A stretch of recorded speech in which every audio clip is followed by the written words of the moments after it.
The wind came down Vine Street the way it always did in late October, cutting between the brick storefronts and rattling the plastic lids off the trash cans lined along the curb. It carried the smell of rain that hadn't fallen yet, and the cold that had. Beneath the awning of a bakery that had closed for the night, a man sat folded into himself on the concrete knees drawn to his chest, a torn coat pulled tight across his shoulders. His beard had gone unshaven for weeks. His shoes, once leather, were now held together with tape and stubbornness. He did not look up when the two women stopped in front of him. He had learned over 3 weeks on these streets that looking up only invited more. "Oh my gosh. Chloe. Chloe, look. What is that? No, it can't be." The second woman leaned in, squinting through the dim streetlight, and then her hand flew to her mouth in a gasp that was equal parts delight and disbelief. "Ashley, that's Everett Holloway. I told you it was him." The man on the ground lifted his head slowly, and the streetlight caught his eyes, tired but steady. "Aware." He said nothing. "Oh my God, it really is you." Ashley Prescott crouched down close enough that the smell of her perfume cut through the cold, sharp and floral and completely foreign to the world Everett had been living in. The Everett Holloway, billionaire, chairman of Holloway Toy Company, sitting on the sidewalk like a stray dog. "Take a picture," Chloe Bennett said, already lifting her phone. "Nobody is going to believe this. Please don't." Everett's voice came out low, rougher than he meant it, to 3 weeks of silence, sitting heavy in his throat. "Please don't," Ashley repeated, mimicking him in a sing-song voice, and Chloe laughed, a short, ugly sound that seemed to bounce off the brick walls and come back twice as loud. "You didn't say please when you canceled on me for the Harvest Gala 5 years ago, Everett. You didn't say please when you told me, and I quote, that you wanted a partner, not a performance. Do you remember that?" Everett remembered. He remembered it the way a person remembers the sound of a door closing, a small thing that had at the time seemed like nothing at all. "Look at you now." Ashley's smile had curdled into something else, something that had been waiting 5 years to come out. "Too good for me. Too good for anybody, apparently, since your wife's been gone. How long now? What was it? 8 years. And here you are, filthy, alone, begging for scraps outside a bakery." She let the words land, watching his face for the flinch she wanted. "I always wondered what it would take to bring a man like you down to the ground. Guess the ground found you first. Welcome to our YouTube channel. Thank you so much for taking the time to watch today's video. Before we begin, we would love to know where you are watching this video from. What time is it where you are right now, and which country are you joining us from? Is it the United States, the United Kingdom, France, Canada, or somewhere else in the world? Please leave a comment and share it with us. It would be truly wonderful if people from all around the world could connect with one another, share their stories and feelings, and spread kindness and love through every video. Thank you for becoming a part of our community. We hope you enjoy a meaningful, peaceful, and heartwarming time watching this video. Something moved behind Everett's eyes. Not anger, not quite, but a kind of ache, so old and so deep that it barely registered as pain anymore. The way a scar stops hurting long after the wound has closed, and only remembers itself when someone presses directly on it. He thought of Claire. He thought of the small voice that used to call him Daddy from the backseat of a car on Interstate 75. A voice that had gone silent 8 years ago on a stretch of highway. He still could not drive past without his hands beginning to shake. He said nothing. There was nothing to say to a woman who thought his ruin was a punchline. "Get the angle right," Ashley told Chloe, straightening up, brushing invisible dust from her coat as though proximity to him might have left a stain. "Make sure you get the sign behind him." "Perfect. This is going straight online." They laughed again, that same brittle sound, and one of them Everett never saw, which tossed a handful of loose change into his lap, the coins bouncing off his knee and scattering across the wet pavement. Then they were gone, heels clicking away down Vine Street, their laughter trailing behind them like smoke. Everett sat very still for a long moment. Then slowly, methodically, he began to gather the coins from the ground, not because he needed them, though in truth he did. Every dollar mattered when a man was pretending to have none, but because bending down to collect them gave him something to do with his hands, something to keep him from doing what some small, buried part of him wanted to do, which was to stand up right there on the sidewalk and simply disappear into the tower 3 blocks away that bore his own name. He did not do that. He never did. 3 blocks north on the 30th floor of Holloway Tower, Roy Danvers paced the length of his office, with his phone pressed hard against his ear. His tie loosened his voice, climbing toward something close to panic. "Everett, I know you can hear me. I know you're there, so don't you dare hang up on me again. He stopped at the window, staring down at the city lights, at the impossible anonymous scale of it all, millions of windows, and somewhere out there in the cold, his oldest friend. 3 weeks. It's been 3 weeks. The board is asking questions I can't answer. Half of them think you've had a breakdown. The other half think I've done something to you. What am I supposed to tell them, Everett? That the chairman of a $4 billion company is sleeping outside a bakery on Vine Street. In the alley behind the bakery, tucked deep in the lining of his coat where the fabric had been carefully unstitched and restitched by his own clumsy hand, a small phone buzzed against Everett's ribs. He answered it quietly, cupping his palm around his mouth out of old habit, though there was no one left on the street to overhear him. Tell them I'm doing something more important than a third-quarter report. Everett. Roy's voice cracked just slightly in a way it hadn't in the 15 years Everett had known him. Your father is gone. You don't have to prove anything to anybody anymore. That's exactly why I'm doing this, Roy. Everett closed his eyes. In the darkness behind his eyelids, he could still see his father's face, gray and thin against the white hospital pillow. His hand, once so strong it could crush a walnut bare-handed, now trembling as it gripped Everett's wrist, for what both of them understood would be the last time. He told me before he died. He said, find out who is truly good before you hand this company, before you hand your whole life to anyone. I have 9 more days, Roy, until the gala, the 70th anniversary. If I haven't found what I'm looking for by then, I'll stop. And if all you find in 9 days is people like the ones I just watched, walk past our building laughing at some viral video of a homeless man. Roy's voice had gone quiet. Now, careful the way it always did when he was afraid of saying to the wrong thing to a man already standing too close to the precipice edge. What then? Everett looked down at the coins in his palm, cold and wet and worth almost nothing, and thought of Ashley Prescott's face twisted with a satisfaction that had nothing to do with him and everything to do with old wounds she had never let heal. Then maybe money never saved anyone to begin with, he said. Including me. He ended the call before Roy could answer. For a long while he simply sat there back against the brick, the city moving around him in its usual hurry. Commuters, buses, the neon flicker of a diner sign 2 blocks down. None of it slowing, none of it noticing the man folded into the shadows who had once stood on stages accepting awards for the Brino. Very same company whose name was stitched small and forgotten into the collar of the coat he now wore like a confession. He was cold. He was hungrier than he had let himself admit even to Roy. And somewhere beneath the hunger and the cold, in a place he rarely let himself visit, even in the privacy of his own mind, he was afraid. Afraid that his father had been wrong, that there was no one left in this city or in this world who gave without first calculating what they stood to gain. Everett Holloway pulled his coat tighter, tucked his chin against his chest, and waited for morning the way he had waited for it every night for 3 weeks, not knowing that 4 blocks away behind the fogged glass of a small diner on Elm Street morning was already being prepared for him in the shape of a tired young woman wrapping a sandwich in wax paper, though neither of them knew it yet. Morning came to Elm Street the way it always did. Gray, unhurried smelling of exhaust and wet asphalt, and with it came the low amber glow of Dot's Diner, where the neon sign in the window buzzed faintly against the cold and the windows had fogged over from the heat of the griddle inside. It was the kind of place that had not changed in 30 years, and had no intention of starting now. Red vinyl booths cracked at the seams, a chalkboard menu with the same handwriting since the Clinton administration, and a bell above the door that announced every customer whether they wanted to be announced or not. Molly Carter had been on her feet since 5 that morning, and it was closing in on 9 at night when she finally allowed herself to lean against the counter for the first time all day.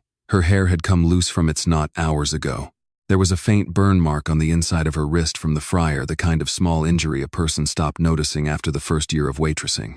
She was 29 years old, and she carried herself like a woman who had done the math on her life more than once, and had decided each time to keep going anyway. Molly Hahn, it's past closing.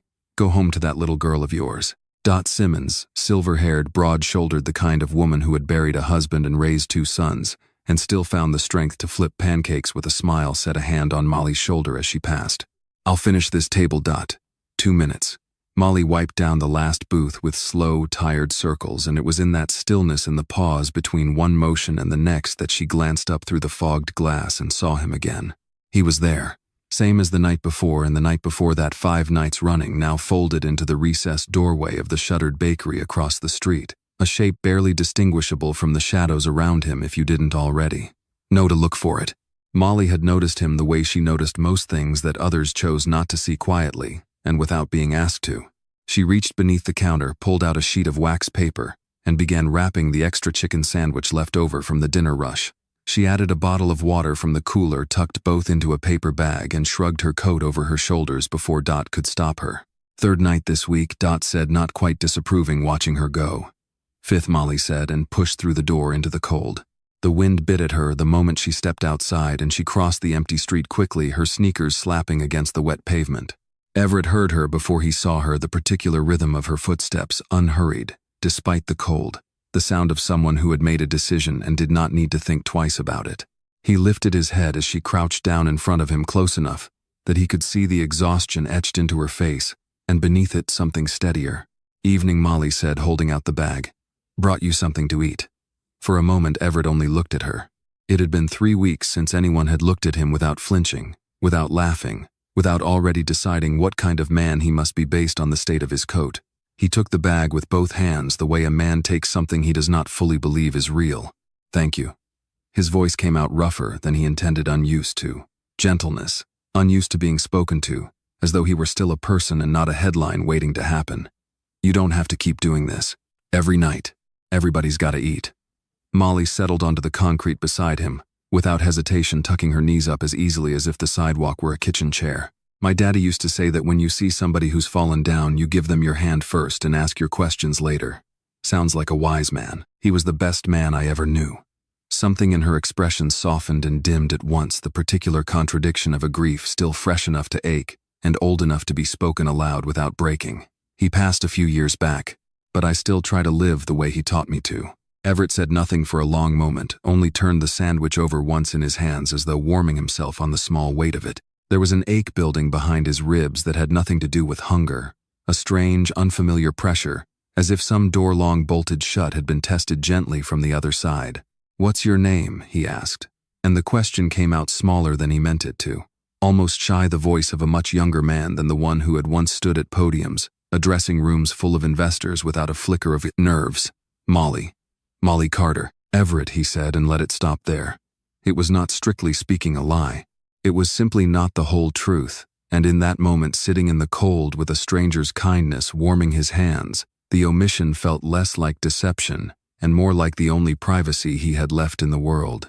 "Well, Everett." Molly said his name like it belonged to him, easily, without suspicion. "You're welcome to that sandwich anytime you want one. Dot never minds a little extra going out the door. She's soft that way, even if she pretends not to be." Somewhere down the block, a delivery truck rattled past, and the wind picked up again, sharp enough that Molly pulled her collar higher. Everett watched her do it, and felt something twist inside his chest. The plain, unbearable fact that she too was cold, that her coat was thin, that the sneakers on her feet were worn nearly through at the toe, and that despite all of it, she crossed a street in the dark to make sure a stranger did not go hungry. "Can I ask you something?" he said. "Sure. Why do you keep coming back? You don't know me. For all you know, I could be dangerous." Molly considered this for a moment, tilting her head, studying him with an honesty that felt almost unbearable in its simplicity. "A dangerous man doesn't watch a little kid playing across the street with the kind of look you had on your face last night." She smiled, small and tired, but entirely real. "Besides, my daughter's turning 6 next week. Sophie. She's having a birthday party in the backyard. Nothing fancy, just balloons and a cake. I'm probably going to mess up trying to frost myself. If you're still around this block, you should come." Everett went very still. "You're inviting me," he said slowly, as though testing the shape of the words, "to your daughter's birthday party." "Why not?" Molly stood, brushing the damp from the back of her jeans, and looked down at him with an expression so plain and so free of calculation that it struck him harder than anything Ashley Prescott had said to him the night before. "You're my friend, aren't you?" She did not wait for an answer. She turned and walked back across the street, disappearing through the fogged glass door of the diner, and Everett Holloway sat alone in the cold with a half-eaten sandwich in his lap, and a strange, unfamiliar warmth spreading through a chest that had gone numb 8 years ago on a stretch of highway he still could not think about without his hands beginning to shake. He thought of his father's words. Find out who is truly good. He had been searching for 3 weeks, certain he already knew in some tired and cynical corner of his heart exactly what he would find, or rather what he would not find. He had not expected to find it this quickly. He had not expected it to feel like this, like a hand reaching into a dark room and finding his own hand already there waiting. Later that night, long after the diner had gone dark and the street had emptied, Roy's truck idled 2 blocks over, and Everett climbed in through the back silent, his mind still turning over the invitation the way a man turns over a coin he isn't sure is real. "You look different," Roy said, glancing at him in the rearview mirror. "What happened?" Everett did not answer right away. He looked out the window at the diner's darkened sign, at the faint outline of the booth, where hours earlier a tired young woman had wrapped a sandwich for a man she believed had nothing at all. "I think," he said finally, "I might have found her." A few nights later, the rain came down in a fine, persistent mist, the kind that didn't fall so much as hang in the air, clinging to every surface, until the whole city seemed coated in a thin film of gray. Molly had brought 2 coffees from the diner, still warm inside paper cups, and she and Everett sat beneath the narrow awning outside Dot's shoulders, nearly touching, watching the empty street shimmer under the streetlights. "You're quiet tonight," Molly said, blowing gently across the top of her cup. "Just thinking." "About what?" Everett almost answered honestly. It would have been so easy in that moment, with the rain a soft curtain around them, and her voice low and unguarded beside him, to simply say it. "I am not who you think I am. I have a company with my name on the building 3 blocks from here.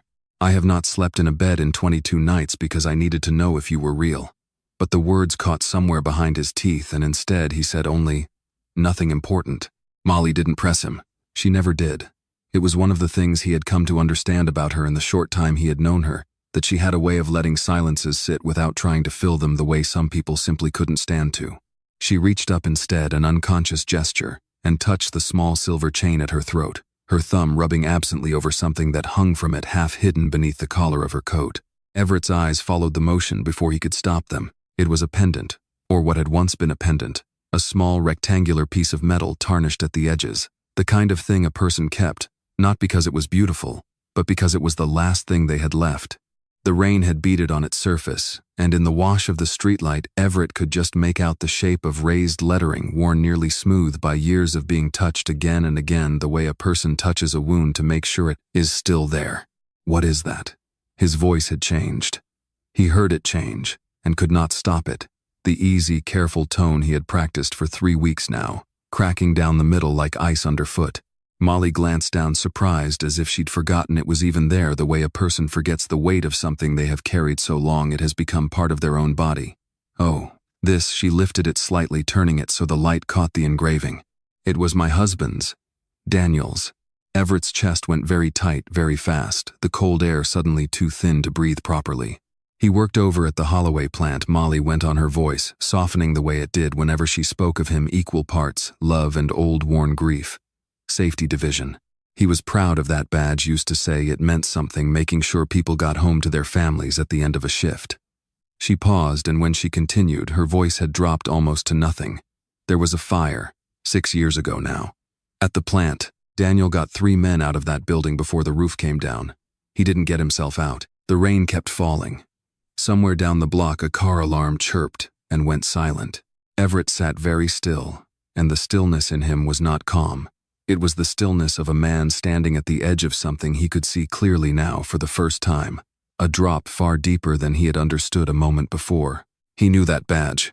He had seen it only once in his life 6 years ago, in a moment that had lived inside him ever since, like a splinter too deep to remove, a moment of heat and smoke, and a scaffold groaning under its own collapsing weight, and a stranger's hand closing around his arm, hauling him backward through a wall of orange light seconds before the steel gave way. He remembered the man's face for only an instant, blackened with soot, eyes fierce with something that was not fear but purpose. He remembered the man turning without hesitation, without a single word, and running back into the fire toward the sound of 2 more voices calling for help. He remembered waiting outside on his knees in the gravel lot, coughing smoke from his lungs, watching the doorway long after it stopped making sense to keep watching it. He remembered that the man never came back out. He had spent 6 years trying to learn that man's name. He had authorized the safety reforms across every Holloway facility in the country in his memory, had funded scholarships in his honor, without ever being able to put a name to the plaque, because the official investigation, sloppy, rushed, later revealed to be riddled with falsified paperwork he would not understand the full weight of for years yet, had listed the fatality only as an unidentified contract employee, his records lost somewhere in the chaos of that night. And now the wife of that man was sitting beside him on a wet sidewalk, offering him half of her coffee, believing him to be nothing more than a stranger who slept outside a shuttered bakery. Everett Molly's voice reached him from somewhere very far away. "You okay? You've gone white as a sheet." He could not answer immediately. The world had gone strange and tilted the streetlights, smearing into long gold streaks at the edges of his vision, his own pulse suddenly loud in his ears. He pressed one hand flat against the cold concrete beneath him, an anchor, a way of proving to himself that the ground was still there, that he had not simply dissolved into the rain along with everything he thought he understood about the last 6 years of his life. "I'm fine," he managed, though his voice did not sound fine, did not sound like his own voice at all. "Just cold, I think." Molly studied him a moment longer, concern creasing her brow but did not push. She never did. She simply shifted closer, offering him what warmth she had, and Everett let her because it was that or turn away. And turning away from her in that moment felt like the one thing his body absolutely could not do. 6 years, he thought. 6 years I searched for a name and it was waiting for me on a piece of string around the neck of the one woman in this city who never once asked what I could give her in return. It was not chance. He understood that now with a clarity that frightened him more than the fire itself ever had. Somewhere beneath the layers of grief and guilt he had carried since that night, some part of him, some quiet searching part he had never fully admitted to, had been looking for her without knowing her name, drawn back again and again to this stretch of Elm Street, as though something in him had always known that this was where the debt would finally come due. This was no longer a test of a stranger's goodness. This was something far heavier, far older, wearing the shape of coincidence but carrying underneath the full weight of a promise he had not known he'd made. "Daniel sounds like he was a remarkable man," Everett said finally, and every word cost him something walking as he was along the impossibly thin line between honoring her grief and protecting the secret still folded inside his coat. He was.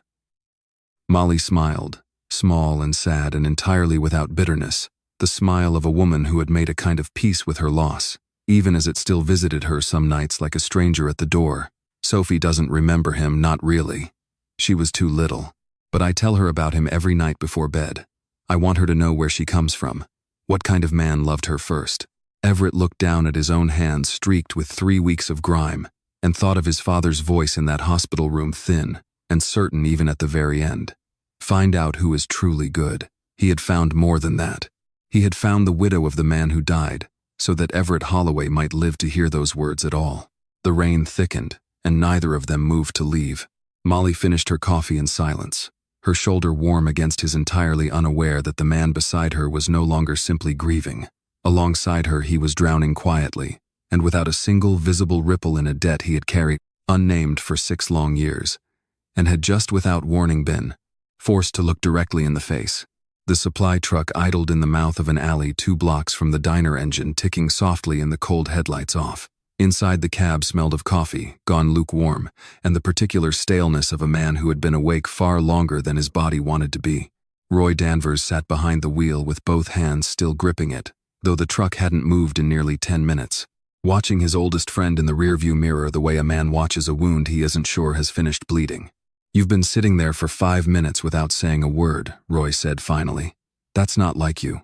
Even when you were pretending to be a rock for 3 weeks straight, you at least complained about the cold." Everett didn't answer right away. He sat in the back seat with his knees drawn up, his borrowed coat still damp from the rain, staring at nothing in particular through the fogged window. When he finally spoke, his voice came out low, stripped of its usual composure. "I know who she is, Roy." "Who, Molly?" He said her name carefully, the way a person sets down something breakable. "Her husband, Daniel Carter. He worked safety division at the number 4 plant." Everett's jaw tightened. "He's the one who pulled me out of that scaffold collapse 6 years ago. The fire. He got me and 2 other men clear, and then he went back in for the rest, and he never came out." The silence that followed filled the whole cab. Roy turned in his seat, slow, disbelieving, his knuckles white where they still gripped the wheel. "You're telling me," Roy said, "that out of every diner on every street in a city of 300,000 people, you ended up sitting outside the one that employs the widow of the man who saved your life? I know how it sounds. It sounds like something out of a movie, Everett. It sounds like the kind of thing I'd tell you not to believe if a stranger tried to sell it to me in a boardroom." Roy scrubbed a hand down his face, exhaling hard. "Or it sounds like something isn't a coincidence at all." Everett looked up sharply. "What is that supposed to mean?" "I mean, maybe some part of you has been looking for her without knowing it. You've spent 6 years funding scholarships for a man you couldn't even name, walking the same 3 blocks of this city every night like you were waiting for something to happen. Maybe it did. Roy's voice gentled just slightly, the anger in it, giving way to something closer to concern. That doesn't scare you. It terrifies me, Everett admitted, and the honesty of it seemed to surprise them both. He pressed the heel of his hand against his eyes for a moment, and when he spoke again, his voice had thinned to something almost boyish, almost afraid. The voice Roy thought of the 22-year-old kid who used to fix broken toys in his father's garage long before any of this. Before the company, before the money, before any of it had a chance to change him. I keep thinking about the sound the roof made before it came down. I keep thinking that if he hadn't turned around when he did it would be me she's grieving instead of him. And every single night I sit outside that diner, some part of me is terrified that if I tell her the truth she is going to look at me and see the reason her husband is dead. Everett, you didn't see his face, Roy. Everett's voice cracked finally, the crack he had been holding back for 3 weeks and in some ways for 6 years before that. For 1 second, right before he ran back in, he wasn't scared. He didn't even hesitate. And I have spent every day since then asking myself what kind of man does that runs toward the fire instead of away from it, and I still don't have an answer except that it clearly wasn't me. I was the one on my knees in the gravel, coughing up smoke, too much of a coward to go back in after him. You were in shock. You just survived a building collapse. I know that. My head knows that. Everett's hands curled into fists against his knees. But there's a version of this where I go find her right now tonight and tell her everything, who I am, what happened, what her husband did for me, and there is a very real chance that all she hears is that the man responsible for the negligence at that plant is the same man who has been letting her feed him for a week while wearing a stranger's face. Roy was quiet for a long moment, turning that over. Outside, the rain had thinned to a fine drizzle, and somewhere down the alley a stray cat picked its way across the wet pavement, unbothered by either of them. You're not responsible for what happened at that plant, Roy said, eventually carefully. The investigation was buried before you ever had full control of the company. You didn't know. I should have known. Everett's voice had gone flat, exhausted. It was my name on the building. Whatever excuse the timeline gives me, it doesn't change the fact that a man died protecting a building that belonged to me, and I have spent 6 years grieving a stranger, and it turns out he wasn't a stranger at all. He had a wife. He had a little girl who doesn't remember his voice. He shook his head slowly. How am I supposed to walk up to that woman and tell her who I really am, without it sounding like I've been circling her like a vulture for a week? So don't tell her yet, Roy said. But Everett, if this goes on much longer and she finds out some other way from someone else, from a headline, from anyone but you understand that's worse. That's so much worse than anything you're afraid of right now. I know. Do you? Roy's voice sharpened again, the old worry surfacing beneath the words. Because I've watched you build careful, controlled versions of the truth for boardrooms and shareholders for 15 years, and I understand why you do it, but this isn't a merger, Everett. This is a woman raising a little girl alone on a waitress's wage, who has no idea the man she's been feeding for free could rebuild her entire life with the money in one drawer of his desk. If she finds out the wrong way, you will not just lose her trust. You could break something in that little girl too, something that already lost one father it can't remember. Everett said nothing for a long time. The truck's heater ticked quietly, the only sound between them. I need to know something first, he said finally, so quietly Roy had to lean in to hear him over the engine. I need to know if she would still look at me the same way if I never had a dollar to my name. If Molly Carter's kindness has anything to do with who I turn out to be, or if it was there long before I ever showed up on that sidewalk and it would still be there for the next stranger who sits down beside her tomorrow. He looked up, and in the dim light of the dashboard his eyes were red-rimmed, raw, more honest than Roy had seen them in years. I have to know it's real, Roy. Because if it isn't, if none of it is real, I don't think I have anything left to believe in. Roy studied his friend for a long moment, the anger draining slowly out of him and leaving behind something heavier, something closer to grief of his own. He had known Everett since they were boys, trading baseball cards on a porch in a neighborhood. Neither of them could have afforded to leave without a lot of luck and a lot of work, and he had never once heard him sound this uncertain, this exposed. Okay, Roy said, finally quiet, resigned. I still don't like it. I still think you're one bad headline away from a disaster neither of us can control. But I trust you. I always have. He put the truck in gear, glancing once more in the mirror. I'm going to keep watching her, though. Closely. Not because I think she's lying to you, Everett, because if she isn't and everything you're telling me is true, then she deserves someone looking out for her too, whether she knows it or not. Everett nodded, and for the first time in 3 weeks, something in his chest loosened just slightly. Not relief, not yet, but the smallest possible foothold of it, the first crack of light beneath a door that had been shut for 6 long years. The backyard behind the small rented house on Maple Court had been transformed as much as a strip of patchy grass, and a chain-link fence could be transformed into something like a kingdom. Pink balloons bobbed from the porch railing tied there with kitchen string. A folding table sagged slightly under the weight of a homemade cake shaped with more love than precision, like a princess castle, its frosting towers leaning at gentle angles that only made it more endearing. Paper streamers looped from the single tree in the yard, catching the afternoon light. Sophie Carter ran in tight, delighted circles across the grass, her yellow dress swishing around her knees, a plastic tiara slightly too big for her head sliding down over one eyebrow with every turn. "Mommy, is Frank here yet?" Molly, kneeling by the folding table with a tray of juice boxes in her hands, glanced toward the gate for the third time in 10 minutes. "Not yet, baby. He'll come." He came just past 3 o'clock, stepping through the gate in a borrowed shirt Roy had left folded on a bench 2 nights earlier. A single item that had cost more thought than Everett cared to admit, plain enough not to draw questions, clean enough not to embarrass Molly in front of her family, and still somehow entirely wrong for the man he was pretending to be. In his hands he carried a small stuffed bear second-hand, its fur worn soft from some other child's love, before it had ever reached the thrift store shelf. It was the only gift he could buy without a credit card that would have unraveled everything. Frank. Sophie broke from her, circling the moment she saw him, and launched herself across the yard, small arms wrapping around his leg with a force that nearly knocked him off balance. Everett went very still for a moment before he crouched down, setting the bear carefully into her waiting hands, and something happened in his chest that he had spent 8 years trying to make sure never happened again. A small, involuntary catch of breath, the particular ache of a child's trust, landing somewhere it hadn't been welcome in a very long time. "Happy birthday, Sophie," he said, and his voice, to his own surprise, came out gentle in a way he hadn't planned, careful, in the way a man handles something he is terrified of dropping. From the kitchen window, Carol Whitfield watched the exchange with her arms folded tight across her chest, her mouth pressed into a thin, unhappy line. "Molly Ann Carter," she said, the moment her daughter stepped inside for more napkins, "you invited that man to your daughter's birthday party." "Mom, please, do you have any idea what people are going to say? Do you know what Diane down the street already said to me at the grocery store about my daughter running around with some man off the street?" Carol's voice climbed sharp with a fear she would never have admitted to calling fear. "You have a good, steady man asking about you, Molly. Bradley Kane. His family owns half the industrial park on the east side. And instead you're out here handing sandwiches to a man who sleeps in a doorway. I don't care how much money the Kane family has." Molly's voice was quiet, but there was iron underneath it, the particular steadiness of a woman who had already decided this argument would not be won by volume. "I care about who's kind to my daughter. That's it. That's the whole list."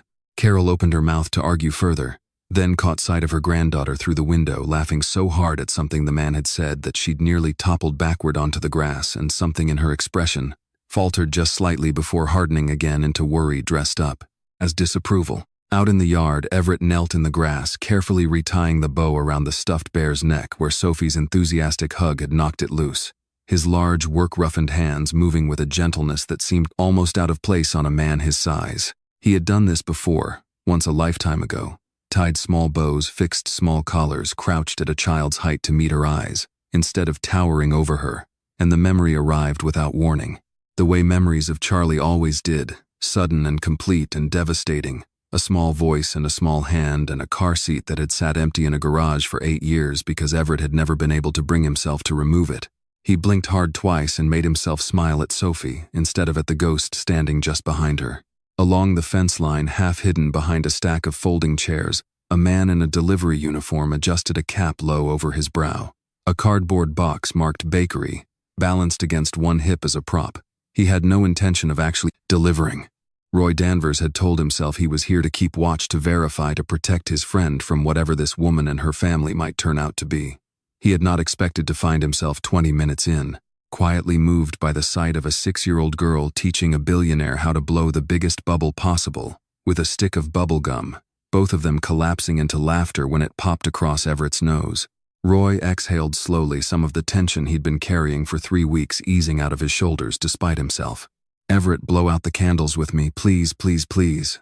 Sophie tugged at his sleeve as Molly carried the lopsided cake toward the table. 18 candles lit, though she was only turning 6 because Sophie had insisted with the flawless logic of a child that more candles meant more wishes. "This is your birthday, Sophie. The wishes should be yours. I want to share." She said it simply without a trace of doubt, the way children share things before the world has taught them not to. "You look like you need a wish too." Something in Everett's chest cracked open, quiet and total, and he had to look away for a moment out toward the fading afternoon light beyond the fence before he trusted his voice again. "All right," he said, finally kneeling beside her, as Molly set the cake down between them, the candle flames trembling gently in the breeze. "Together then. What are you wishing for?" Sophie whispered, leaning close as though the secret needed protecting. Everett looked at her, then let his gaze lift just briefly to Molly standing behind the cake flower, still dusted faintly across one cheek, watching the two of them with an expression Everett did not yet have a name for. "I'm wishing," he said quietly, "that you and your mom always have people around you who love you for exactly who you are. Nothing more, nothing less." Sophie considered this with the grave seriousness only a 6-year-old could summon, and then nodded once satisfied, and together they blew out every candle in a single breath, the smoke curling up into the golden afternoon light while, behind the paper streamers, Roy Danvers lowered the delivery box slightly from his hip and watched the whole scene with something that had somewhere in the last 20 minutes stopped being suspicion and started quietly, and against every instinct he'd sharpened over 15 years of protecting his friend from people who wanted something from him, to look a great deal like hope. By the time the last of the pink lemonade had been poured and the paper plates gathered into a trash bag, the sun had dropped low behind the rooftops of Maple Court, painting the yard in long amber light. Sophie had fallen asleep on the porch steps, the stuffed bear clutched against her chest, worn out from an afternoon of more joy than a 6-year-old's body could reasonably contain. Molly carried her inside, gently careful not to wake her, and when she returned to the yard to help fold the last of the chairs, she found Everett still standing near the fence, looking out at nothing in particular, his expression somewhere far away. "You okay?" she asked, echoing the question she'd asked him days before under the awning in the rain. He turned to her, and for just a moment something almost broke loose behind his eyes, some truth pressing hard against the back of his teeth, aching to be spoken. Then he folded it back down the way he had folded it down every night for 3 weeks and offered her instead the only piece of it he could bear to give. "I haven't celebrated a birthday like this in a very long time," he said. "Thank you for letting me be part of it." Molly studied him for a moment, curious, gentle, not quite understanding the full weight behind his words, but sensing the way she seemed to sense most things about him, that there was a whole ocean of grief moving just beneath the surface of that sentence. "You're welcome here anytime, Everett," she said simply. "You don't have to explain why that matters. Some things don't need explaining." She did not know how close those words came to undoing him entirely. The last of the guests had gone by the time the streetlights flickered on along Maple Court, and Molly was folding the final card table against the porch railing when she noticed the delivery man still lingering near the fence cardboard box, balanced awkwardly against his hip, seemingly in no hurry to leave. "You've been standing there an awfully long time for somebody who's just dropping off bakery boxes," she said, not unkindly, wiping her hands on her jeans as she crossed the yard toward him. Roy Danvers straightened, caught the cap he'd worn low over his brow, suddenly feeling less like a disguise and more like something a little foolish. "Guess I have," he admitted. "Figured I'd help you get everything squared away before I head back. Least I can do." It wasn't the truth. Not entirely, he had lingered, because some part of him had needed to see with his own eyes, and not filtered through Everett's voice on a crackling phone line, whether the woman he'd been quietly investigating for 3 days was exactly what she appeared to be, or whether there was some careful, practiced performance underneath the kindness he'd just watched her extend to a stranger for 2 straight hours. But Molly didn't need to know any of that, and so he simply picked up a folding chair and began breaking it down. "Well, I appreciate it." Molly gathered a stack of paper plates into a trash bag, glancing toward the porch where Sophie's small form was visible through the screen door, asleep now on the living room couch, the second-hand bear still tucked beneath one arm. "It's not often people stick around to help clean up a party they weren't even really invited to." "Frank's a good man," Roy said, carefully testing the words, watching her face for whatever might surface there. "Isn't he?" Molly paused, a folded tablecloth held against her chest, and something in her expression softened in a way that told Roy more than any answer could have. "He's the gentlest man I've met in a long time," she said. "Gentler than most people who've never had to sleep outside a week in their lives, if I'm honest. There's something about him I can't explain it, like he's carrying something heavy, but he never once takes it out on anybody else. My daughter adores him. She hasn't warmed up to a grown man like that since she stopped herself," the sentence trailing off into something private. "Since her father," Roy finished quietly, already knowing the answer, and Molly looked up at him, surprised, before nodding once slow. You knew Daniel, no, Roy said, and it was the truth, though not the whole of it. Just a guess. Molly studied him a moment longer, something faintly curious crossing her face. The particular alertness of a woman who had learned the hard way to pay attention when a stranger seemed to know slightly more than he should. But whatever suspicion flickered there, settled quickly, smoothed over by exhaustion and the long good day she'd just had, and she went back to folding chairs without pressing further. My mother thinks I've lost my mind, she said instead, a small tired laugh escaping her. She wants me to marry money. Bradley Kane's been sniffing around for months. Good family, good job, drives a car worth more than this whole house. And I keep telling her I don't care how much somebody has in the bank. I care whether they'd cross the street in the rain to make sure my daughter's warm. Roy said nothing, but something in his chest tightened. Not suspicion this time, but something closer to shame. The particular discomfort of a man realizing he had spent 3 days combing through background checks and financial records on a woman who had never once asked Everett Holloway for a single dollar. They worked in companionable quiet for a while after that, folding tables, gathering streamers until the yard was more or less restored to its ordinary patchy-grassed self. When the last chair had been stacked against the porch, Molly straightened, brushing her hands against her jeans, and offered Roy a genuine tired smile. Thanks again. Really. She glanced toward the living room window where Everett sat now on the edge of the couch beside Sophie, humming something low and unfamiliar. A tune Roy hadn't heard in 8 years and recognized instantly with a jolt that went straight through him, a lullaby Claire used to sing to Charlie one. Everett had once told Roy in a rare, unguarded moment at a company Christmas party years ago that he never expected to hear himself sing again. He's good with her. Better than I would have guessed for somebody who doesn't have kids of his own. Roy's throat went tight. Yeah, he managed. He's better with kids than people give him credit for. He left shortly after the cardboard box still tucked under one arm, and did not look back at the little house on Maple Court until he was 3 streets away, parked in the shadow of a closed hardware store engine idling, while he sat with both hands on the wheel and let out a long, unsteady breath. His phone rang 20 minutes later. He picked it up on the first ring. You still there?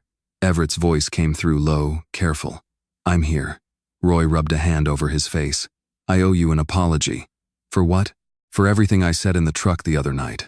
Roy stared out at the dark street, the neon of a distant gas station sign blinking against the windshield. I watched her for 2 hours, Everett. 2 hours up close, no cameras, no reason to perform for anybody. She gave that little girl the whole world today on a budget that probably wouldn't cover 1 hour of a boardroom lunch at Holloway Tower. And she never once looked over her shoulder to see if anybody important was watching her do it. He paused. She's real. I believe you now. I believe all of it. There was a long silence on the other end of the line, and when Everett finally spoke, his voice had thinned into something rawer than Roy had heard from him in years. That's the good news, Everett said quietly. But I need you to hear the rest of it too, Roy, because it's been sitting on my chest for hours and I don't know who else to say it to. He exhaled slowly. Sophie asked me to make a wish with her tonight. And for the first time in 8 years, I didn't wish for the fire never to have happened, or for Daniel to still be alive, or for Claire and Charlie to still be in that car with their seatbelts fastened and their whole lives still ahead of them. I wish that this, whatever this is, whoever these 2 people turn out to let me become to them, doesn't end the moment they find out who I really am. Roy closed his eyes, leaning his head back against the seat. I don't like this, Everett, he said. Finally, though, the edge had gone out of his voice, entirely replaced now by something gentler, something closer to worry for his friend's heart than suspicion of a stranger's motives.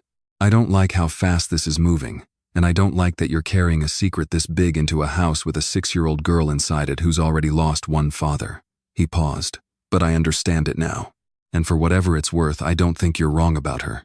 I think if there's any woman in this city capable of hearing the truth and choosing to stay anyway, it might be her. And if I'm wrong, then we'll deal with it, Roy said simply. Together. Same as we always have. Everett didn't answer right away. Through the phone, Roy could hear the faint, distant sound of a screen door creaking, footsteps on a porch, the low murmur of Molly's voice somewhere in the background asking if he wanted to stay for coffee, before he headed back out into the cold. I have to go, Everett said finally, and there was something almost like hope threaded through the exhaustion in his voice, fragile and unfamiliar, and entirely unwilling to be extinguished. She's waiting. The line went dead. Roy sat alone in the dark for a long while afterwards, staring at the little house down the street, its porch light glowing warm against the gathering night, and found himself against every careful instinct, 15 years in Everett, Holloway's orbit had taught him to trust quietly, hoping the same. His friend had wished for over 18 candles only an hour before. The kitchen on Maple Court smelled of pot roast and simmering onions, but the warmth of it did little to soften the tension gathered at the table. Carol Whitfield stood at the counter with her back to her daughter, chopping carrots with more force than the vegetable required, the knife striking the cutting board in short, sharp beats that filled the silence better than any words could. "We have. Bradley's coming for dinner, Saturday," she said finally, not turning around. "I already told his mother we'd expect him at 6. Molly, drying a mixing bowl by the sink, went still. "Mom, I never agreed to that." "You didn't have to agree to it. A mother's allowed to arrange a dinner in her own daughter's house." Carol set the knife down with a clatter and turned her face drawn with a worry she had long since stopped trying to disguise as anything gentler. "Molly, I am asking you please for once to think about your future instead of some man who owns nothing but the coat on his back. His name is Everett. I don't care what his name is." Carol's voice cracked, and beneath the frustration Molly could hear the old grief underneath it. The same grief that had shaped every warning her mother had given her since she was 16 years old. "Your father was a good, kind, honest man, and I loved him with my whole heart, and I buried him with more debt than either of us ever managed to pay off in his lifetime. I have spent 13 years scraping by because good and kind doesn't pay the light bill. Molly, I will not stand by and watch you walk that same road with a man who sleeps in a doorway. Frank isn't Daddy's story, Mom. He's his own." "Is he?" Carol's eyes glistened sharp with fear dressed up as anger. "Because from where I'm standing it looks exactly the same. A woman with a soft heart and an empty bank account falling for a man with nothing while a good provider stands right in front of her waiting to be noticed." Molly set the bowl down harder than she meant, to the sound ringing against the counter. "I am not falling for anybody because of what's in their wallet, Mom. I loved Daddy because of who he was. I never once regretted a single day of that, no matter how hard the money got. And I am not going to sit across a dinner table from Bradley Kane and pretend my heart is somewhere it isn't just because his family has money yours never did."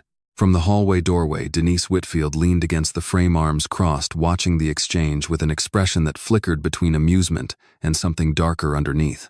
"You've always had a flair for the dramatic big sister." Denise's voice carried an edge that had nothing to do with the argument at hand, and everything to do with years of quiet comparison she had never fully outgrown. "Best grades, best job offers before you decided waitressing suited your artistic sensibilities. And now apparently 2 men fighting over you at once. One with more money than God, and one who's homeless. Only you could turn poverty into a competitive advantage. Denise, that's not fair." "Isn't it?" Denise pushed off the doorframe, something brittle in her smile. "You've always gotten everything, Molly. Everything just falls into your lap." She turned and disappeared down the hallway before Molly could answer the bedroom door, closing behind her with more force than necessary, leaving the kitchen heavy with a silence neither Molly nor Carol seemed to know how to fill. Saturday arrived gray and overcast, the kind of afternoon that made even good news feel heavier than it was. Bradley Kane pulled up to the curb outside the little house at exactly 6 o'clock, driving a car so clean and so new, it seemed almost embarrassed to be parked on Maple Court, and stepped out in a suit that had clearly never once been caught in the rain. "Molly." He greeted her at the door with a bouquet of white roses, a smile so polished it seemed to have been rehearsed in a mirror, and a warmth in his eyes that did not quite reach the rest of his face. "You look lovely as always." "Thank you, Bradley. Please come in." Dinner passed in a haze of careful conversation, Carol beaming with a kind of relief that made Molly's chest ache with guilt. She couldn't quite name Denise, oddly quiet, pushing food around her plate without much interest. Bradley spoke easily about the family business, about a new distribution deal. His father was closing on the East Coast, about a vacation property in Michigan he thought Sophie might enjoy. Come summer, always careful, always polished, always aimed with quiet precision at exactly the anxieties Molly's mother had spent 13 years accumulating. After dinner on the porch, with the streetlights just beginning to flicker on along the block, Bradley caught Molly's hand gently as she cleared the last of the coffee cups. "Molly, I know you've had a hard road," he said, his voice softening into something that might have passed in a different life for sincerity. "Losing Daniel, raising Sophie alone, working yourself to the bone at that diner. I want you to know I could take all of that weight off your shoulders. Tomorrow, if you let me, Sophie could have the kind of life she deserves. You wouldn't have to work another double shift as long as you lived." Molly gently drew her hand back, careful but firm. "That's a generous offer, Bradley. I mean that.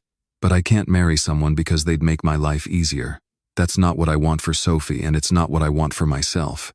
Something flickered behind Bradley's eyes, Brief cold gone, almost before it registered a crack in the polish that Molly, tired and distracted, didn't quite catch. I see. He straightened his jacket, recovering his composure with practiced ease. Well, I'm a patient man, Molly. I'll be here, whenever you're ready to think practically about your daughter's future, instead of romantically about your own. He said the word romantically, the way a person might say something faintly embarrassing, and then he was gone, taillights disappearing down the darkened street, leaving Molly standing alone on the porch with a bouquet of roses she hadn't asked for, and a knot in her stomach she couldn't quite explain. She didn't see Bradley Kane pause at the end of the block, sitting in his idling car a moment longer than necessary, staring back at the small lit windows of the house behind him with an expression that had nothing patient in it at all, the look of a man recalculating quietly and precisely exactly how much longer he was willing to wait, and exactly what he was prepared to do if waiting stopped working. Inside, Carol found her daughter still standing on the porch, arms wrapped around herself against the evening chill. He seems like a good man. Carol offered gently, some of the earlier sharpness worn away by the evening's civility. He is in a lot of ways. Molly looked out at the empty street, at the place where the taillights had disappeared. But he's never once asked me what Sophie's favorite color is, Mom. Not once. Not tonight, not in the 3 months he's been coming around. Everett knew it by their second conversation. Carol had no answer for that.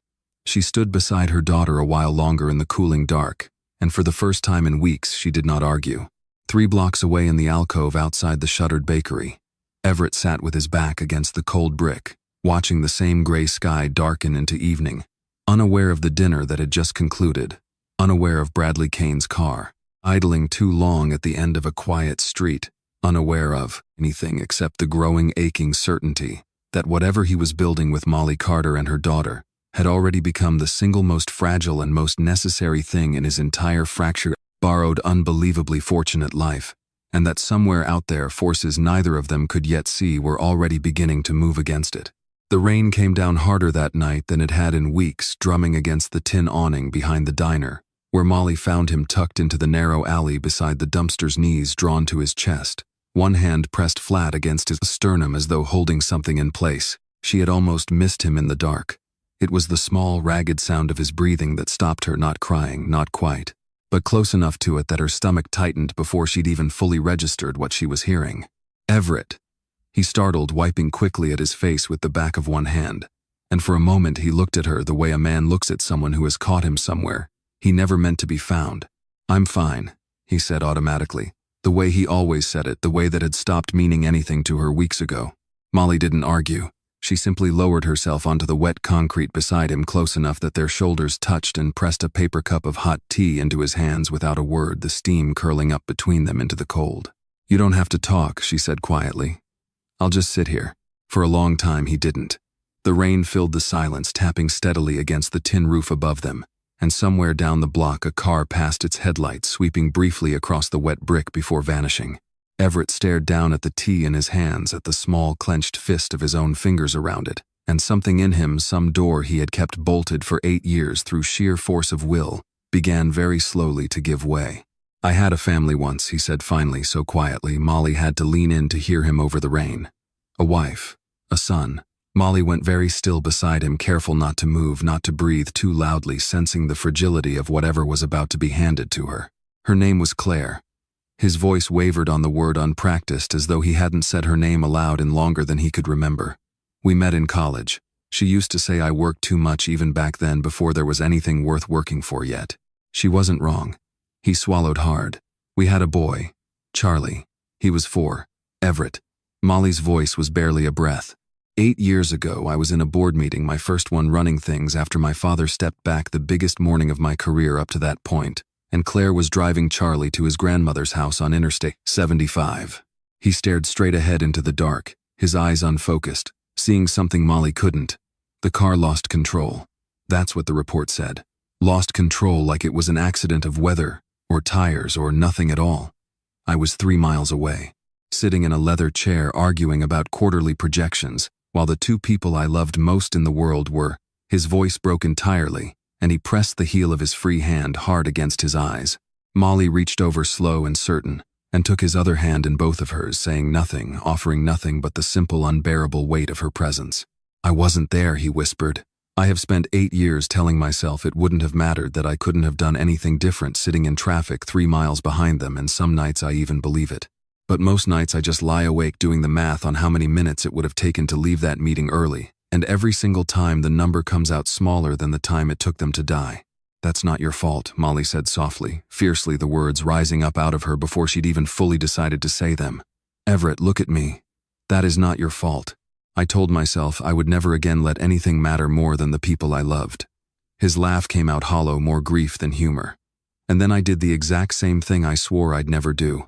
I buried myself in that company so deep I forgot what my own house sounded like when it wasn't empty. Work was the only thing that let me stop feeling it, even for an hour at a time. I told myself it was honoring them, building something Charlie would have been proud of, if he'd ever gotten old enough to understand what his father did all day. He shook his head slowly. It wasn't honoring anybody. It was hiding. Rain dripped steadily from the edge of the awning, pooling in a dark line along the curb. Molly said nothing for a long moment, simply held his hand, her thumb tracing slow, absent circles across his knuckles. And when she finally spoke, her voice was gentle in a way that undid him more completely than anything else she could have. "Said, since I met Sophie's mother," she said carefully. Since I met you," she corrected herself, a small, watery laugh escaping despite the weight of the moment. "You've talked to that little girl like she's the most important person you've ever spoken to. Every single time. She notices things like that, you know.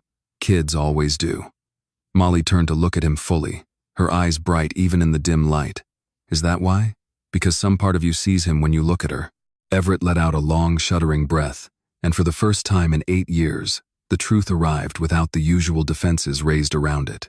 "The first time she took my hand," he admitted, "outside this diner on your street, the very first night I nearly couldn't breathe. I hadn't let a child hold my hand since Charlie's funeral. I used to think if I let myself feel that again, even a fraction of it, I would fall apart completely and never find my way back together." He turned to face her, something raw and unguarded in his expression that she had never seen from him before, not once in the weeks she'd known him. "But it didn't break me, Molly. Being near her, being near both of you, it's the first thing in 8 years that hasn't made the emptiness worse. If anything, it's made it smaller, a little more every day." "Then maybe," Molly said softly, her own eyes shining, "now we've been doing the same thing to each other this whole time without either one of us realizing it." He looked at her, uncertain. "What do you mean?" "I lost Daniel 6 years ago. Some days I still set 2 coffee cups out of habit before I remember." Her voice thickened. "I've spent 6 years telling myself I was fine, that Sophie needed me to be strong, that I didn't have room to fall apart because there was nobody else to catch her if I did. And then this stranger started showing up outside my diner every night, and somehow, without meaning to, being near you started making the missing him a little quieter too." She squeezed his hand. "Maybe we're not fixing each other, Everett. Maybe we're just proof to each other that it's possible to still feel something after all that loss, that the whole doesn't have to stay exactly the same size forever." They sat together beneath the tin awning for a long while after that, the rain slowly softening around them, neither one moving to fill the silence with anything more, because for the first time in longer than either of them could remember, the silence itself didn't feel like something that needed to be escaped. It was well past midnight when Molly finally rose, brushing the damp from her jeans, and offered him her hand to help him up. "Come inside for a minute," she said. "Dot won't mind. I'll make you something warm before you go back out into this." Everett took her hand and let her pull him to his feet, and as they crossed the empty street together toward the diner's fogged golden windows, he realized with a quiet, startled kind of wonder that, for the first time in 8 years, he had walked more than a single block without once thinking about the empty car seat still sitting untouched in the garage of the house he could no longer bring himself to call home. A few days later, the cold snapped harder across Cincinnati, the kind of deep, punishing chill that turned breath into visible clouds and made the homeless shelters along Central Parkway fill past capacity by nightfall. Everett had taken to sitting closer to the diner's back exit those evenings where a little warmth leaked out through the kitchen door each time it opened, and it was there that Molly found him on a Tuesday, his lips faintly blue, a cough rattling low in his chest that he was trying and failing to hide from her. "You can't keep doing this," she said, crouching in front of him, real worry creasing her brow as she pressed the back of her hand briefly to his forehead. "It's supposed to drop below freezing tonight, Everett. You'll get sick. Worse than sick. I'll be all right."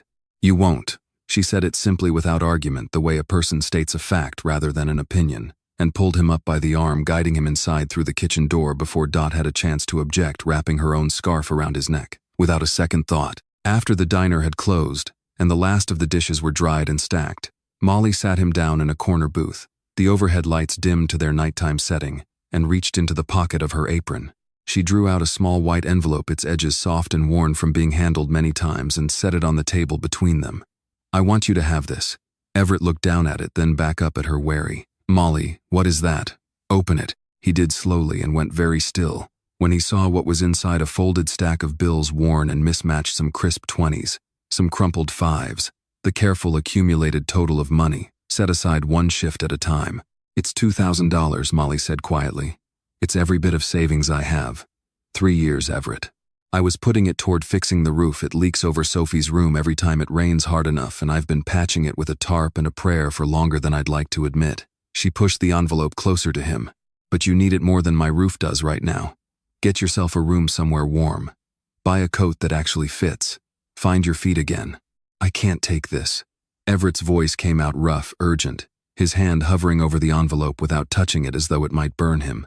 "Molly, this is everything you have. That's exactly why it matters." She reached across the table and closed his fingers gently around the envelope, holding his hand there with both of hers. "Everett, I believe in you. I don't know your whole story. I know there's a lot you haven't told me, and that's all right. Everybody's entitled to their own private grief, but I know the man I've watched with my daughter for 3 weeks. I know the way you talk to her like her thoughts matter. I know you'd rather go cold yourself than let anybody else go without. I think you're going to get back on your feet. And I want to be able to say I was one of the people who believed that before it was easy to believe." Everett stared down at the small stack of bills in his hand, and something in his chest cracked open wider than it had in the alley 3 nights before. He was a man who signed off on donations with more zeros than Molly Carter would likely see in her lifetime, who had only that morning approved a routine wire transfer larger than this entire diner's annual revenue without a second thought. And none of it, not $1 of it, had ever moved him the way this worn envelope did, offered by a woman who would genuinely feel the absence of every bill inside it come the next hard rain. "I will never forget this," he said finally, his voice thick, barely holding together. "Someday, Molly, you're going to understand exactly why." She smiled, misreading the depth of what he meant, assuming it was simple gratitude rather than the promise it actually was. "You don't owe me an explanation. Just promise me you'll take care of yourself." "I promise," he said, and meant it more completely than she could possibly have known. He left the diner that night wrapped in her scarf, the envelope tucked deep inside his coat beside the small unstitched pocket where he kept his phone, and he did not go to any shelter, and he did not buy himself a warmer coat. He walked instead 3 blocks north to Holloway Tower, let himself in through the service entrance with a key card. Only he and 2 members of building security possessed, and rode the freight elevator up to the executive floor in the middle of the night, still filthy. Still unshaven, the picture of everything, the polished glass and marble around him, was built to keep out. He placed the envelope unopened, beyond that first glance, inside the locked drawer of his desk, the same drawer where 6 years earlier he had placed a folded newspaper clipping about an unnamed contract worker who died in a plant fire. Unable to throw it away and unable to look at it either. He would return every dollar to her 1,000 times over, he thought, staring at it in the dim light of his desk lamp. But that envelope itself, the exact bills inside it, worn soft by her hands, he intended to keep forever. Roy found him there an hour later, having been summoned by a text that said, "Only come to the office now and bring the fire report." "You look terrible," Roy said, setting a thick folder down on the desk and taking in the state of his friend, hollow-eyed, coughing faintly, still dressed in 3 weeks of borrowed clothes in the middle of his own boardroom. "When's the last time you actually slept somewhere warm?" "Doesn't matter." Everett gestured at the folder.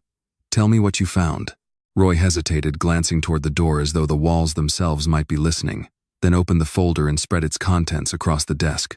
Photocopies of yellowed inspection reports, signature lines, a chain of internal memos, stamped confidential in faded red ink. "The original safety report for plant number 4, Roy said quietly, "not the version that went to the board 6 years ago. The real one. Whoever signed off on the sprinkler system passing inspection knew it hadn't. The signature belongs to a man named Gordon Kane." He let that land for a moment, watching Everett's face carefully. Gordon Kane. As in Bradley Kane's father. Everett went very still, one hand braced flat against the desk. "Say that again." Gordon Kane was the contracted safety inspector for that plant. He signed off on a fire suppression system that hadn't functioned properly in months, according to the maintenance logs, buried 3 drawers deeper than anyone was ever supposed to find them. Roy's jaw tightened. If that system had worked the way it was supposed to, That fire is contained in under 5 minutes. Maybe nobody dies at all. Maybe Daniel Carter walks out of that building the same as everybody else. The silence that followed stretched long and heavy across the room. Everett stared down at the report at a signature scrawled 6 years ago by a man whose son had only days earlier sat across a dinner table from Molly Carter with a bouquet of roses and a proposal dressed up as generosity. He's courting her, Everett said slowly, the pieces sliding into place with a horror that settled cold and absolute in his stomach. Bradley Kane is trying to marry the widow of a man his own father's negligence helped kill.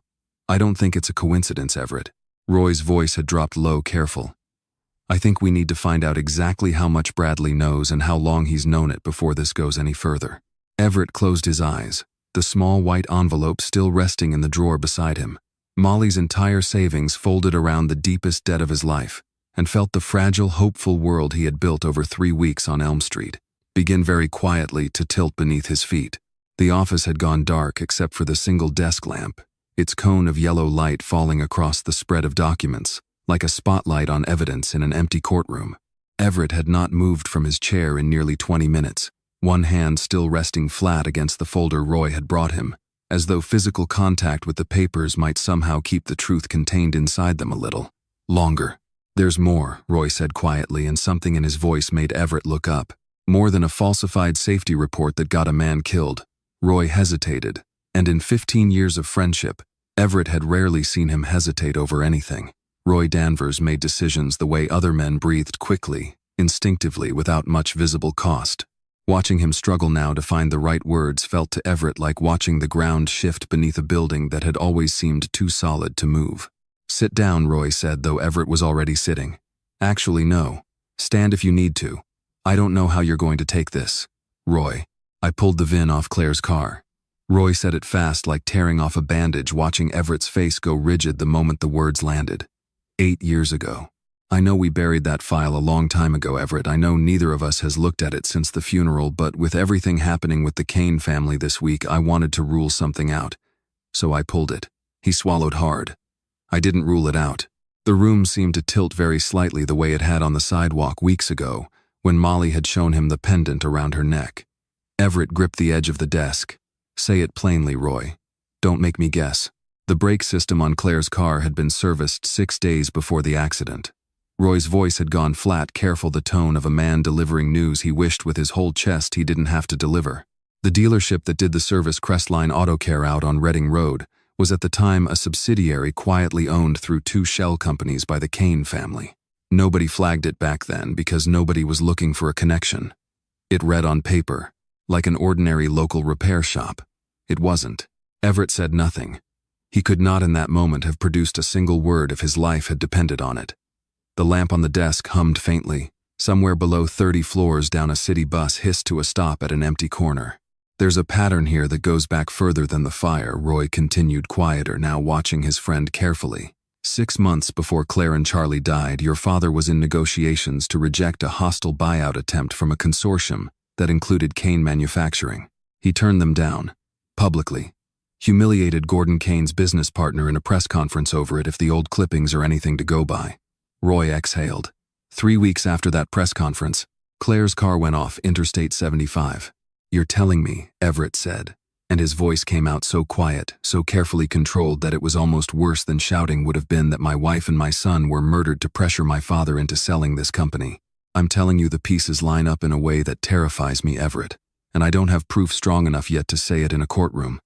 But I don't believe in coincidences this large. Not anymore. Roy's hands, usually so steady, trembled faintly as he set the last document on the desk. I think it was meant to be a warning. A message dressed up as an accident meant to frighten your father into folding. I don't think they intended for anyone to die. I think it went further than they planned, and once it had, there was no way to undo it, so they buried it instead. Everett stood so abruptly that his chair rolled back and struck the wall behind him with a crack that echoed through the empty office. He crossed to the window, both hands braced against the cold glass, staring down at the lights of a city that had gone on indifferent and glittering every single night for 8 years, while he carried a grief he had believed until this moment to be nothing more than the cruelty of chance. They took everything from me, he said, and his voice cracked wide open on the last word. 8 years of carefully constructed composure, collapsing all at once. Claire, Charlie, and then 6 years later, The same family's negligence killed the man who saved my life and left his wife raising their daughter alone on a waitress's wage, while his son, he stopped, pressed his forehead hard against the glass. While his son courts her, sits at her dinner table with roses in his hand, knowing exactly what his father did, knowing exactly whose grief he's profiting from. We don't know for certain Bradley knows about the fire report yet, Roy said carefully. But given the timing of his interest in Molly and given what we now know about his family, he knows. Everett's voice had gone hard, cold in a way Roy had rarely heard from him.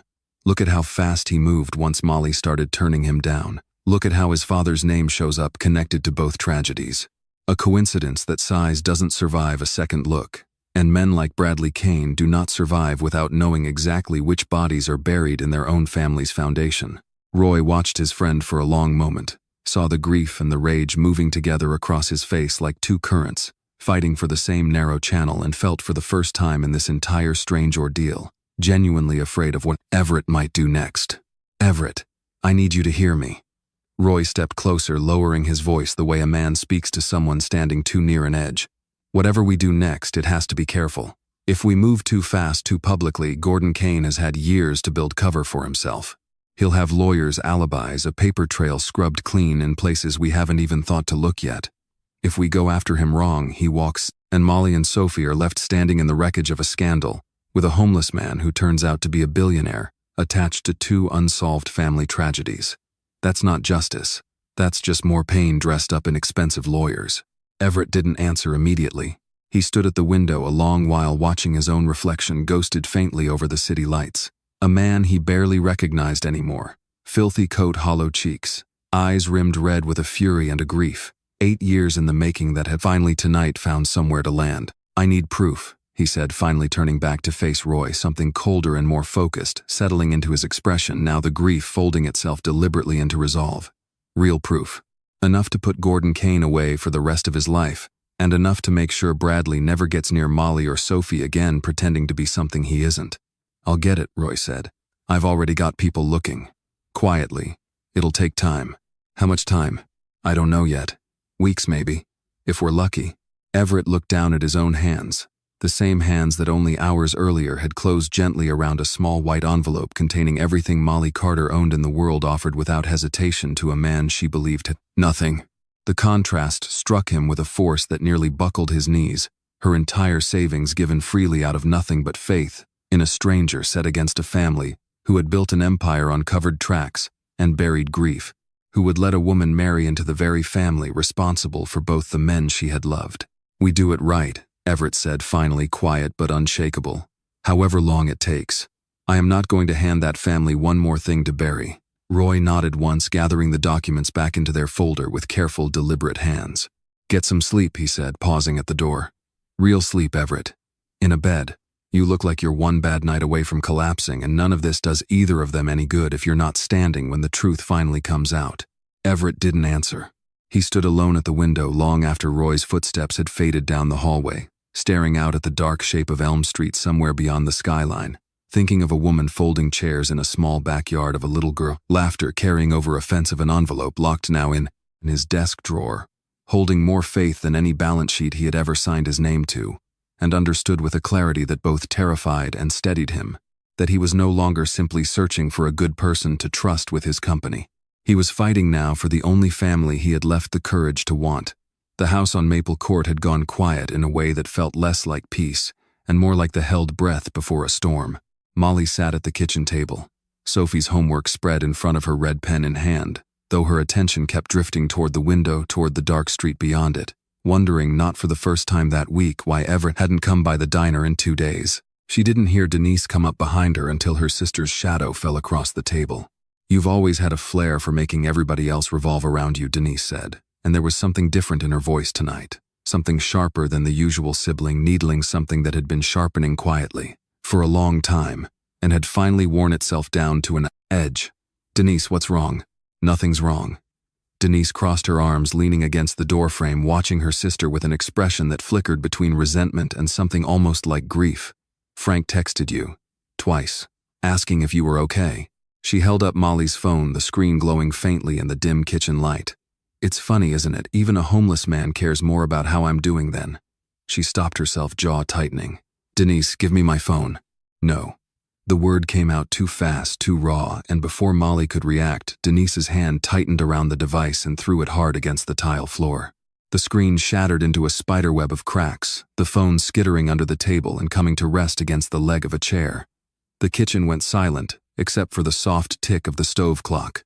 "What is wrong with you?" Molly's voice came out low, shaking more disbelief than anger as she dropped to her knees and gathered the broken pieces from the floor. Denise stood frozen for a moment, staring down at her own hands as though they belonged to someone else, the anger that had propelled the throw already draining out of her, and leaving behind something that looked for just a moment like genuine horror at what she'd done. "I don't know," she said finally, her voice small now, all the earlier bite gone out of it. I'm so tired of being the sister nobody asks about, the one who didn't get the good grades or the job offers, or the two men fighting over her. I thought if I..." She stopped again, unable to finish the thought, unable to explain even to herself what she had imagined breaking a phone might accomplish. "He's not going to be able to reach me now," Molly said quietly, still crouched on the floor, cradling the ruined phone in both hands as though it might somehow still be saved. "Do you understand that? If something's wrong, if he needs help, he has no other way to find me." "Maybe that's for the best," Denise said, though even she didn't seem to believe it anymore, her voice hollow. "Mom said you should focus on Bradley." "I don't care what Mom said." Molly rose slowly, her eyes bright with tears she refused to let fall in front of her sister. "You had no right, Denise. No right at all." Denise turned and walked away without another word, disappearing down the hallway, and Molly heard her bedroom door close, not slammed this time but shut with a kind of quiet, defeated care that was somehow worse. 3 blocks away outside the shuttered bakery, Everett sat in the deepening cold and stared at a street that had gone unusually still. It was the second night in a row Molly hadn't come. No sandwich wrapped in wax paper. No tired, steady voice sitting down beside him in the dark. He told himself it meant nothing that she was busy, that Sophie had a cold, that 100 ordinary things could explain an absence that had nothing to do with him. But the fear sat in his chest anyway, cold and persistent, whispering the question he'd been trying to outrun since the night in the alley, when he'd finally told her about Claire and Charlie. What if the truth, once it finally surfaced, undid everything before it had a chance to become something real? He didn't know, sitting there in the dark, that the truth wasn't what had gone quiet between them. It was only a shattered piece of glass and plastic lying under a kitchen table 3 blocks away. He also didn't know that at that very moment in the front room of the same small house, Carol Whitfield was sitting across from Bradley Kane's mother, a pot of coffee cooling between them, finalizing details neither of them had bothered to run past Molly first. "We're thinking Saturday after next," Carol was saying, her voice bright with a hope that had over the past several days curdled into something closer to desperation.